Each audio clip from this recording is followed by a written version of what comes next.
Oxidoen nomenklatura tradizionalagaz jarraituko dugu. Orain, 3 oxidazio zenbaki daukiezan elementuak hartuko doguz. Metalek, askoz jota, 2 oxidazio zenbaki daukiez. Beraz, kasu honetan, ez metalak bakarrik erabili daikeguz. Hurrengo taulari erreparatuko deutzago.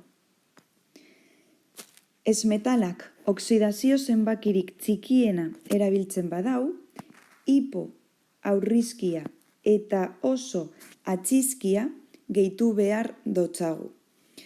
Ez metalak oxidazio zenbaki ertaina erabiltzen badau, oso atxizkia gehitu behar jako eta oxidazio zenbakirik handiena erabiltzen badau, iko atxizkia.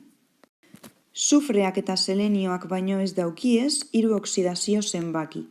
Egia da oxidazio zenbaki negatibo bat daukiela, baina gogoratu oxigenoa gaz alkartzean, euren oxidazio zenbaki positiboak bakarrik erabili ahal da bezala. Hurrengo adibideetan sufrea erabiliko dugu. Sufreak sortu aldauan lehenengo oxidoa SO da, eta kasu honetan +2 oxidazio zenbakia erabiltzen dau. +2 oxidazio zenbakirik txikiena da. Beraz, bere izen tradizionala, oxido hiposulfurosoa da.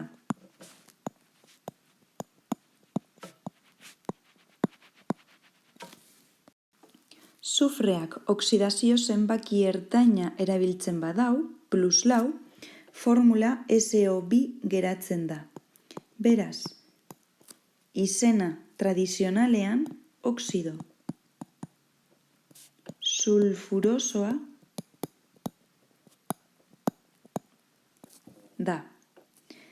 Oxidazio zenbakirik handiena erabiltzen badau, +6, sortzen dan oxidoa SO3 da, eta bere izena tradizionalean oxido sulfurikoa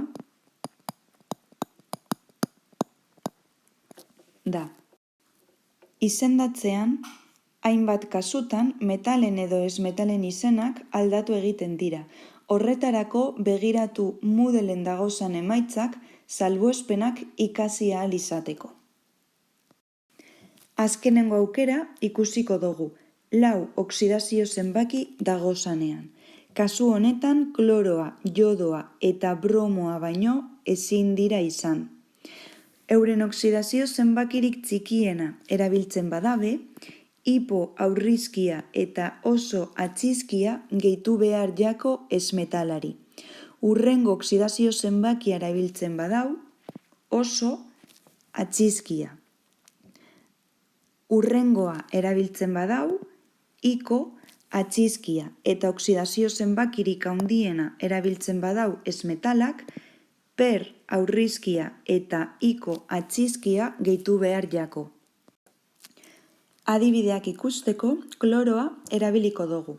Sortu aldagoan lehenengo oxidoa Cl2O da. Kasu honetan, +1 oxidazio zenbakia erabiltzen dau. Hau da, oxidazio zenbakirik txikiena. Izen tradizionala, oxido hipoklorosoa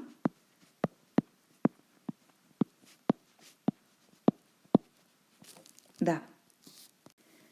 Kloroak bere bigarren oxidazio zenbakirik txikiena erabiltzen badau, +3, Cl2O3 oxidoa sortzen dau. Kasu honetan izen tradizionala, oxido klorosoa da.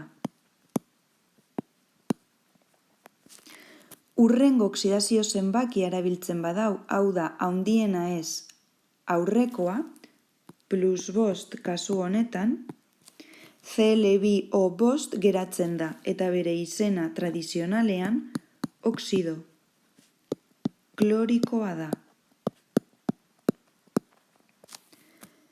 Kloroak daukan oxidazio zenbakirik handiena +7 da. hau erabiltzen badau, Cl2O6 sortzen da, eta bere izena tradizionalean oxido perklorikoa da.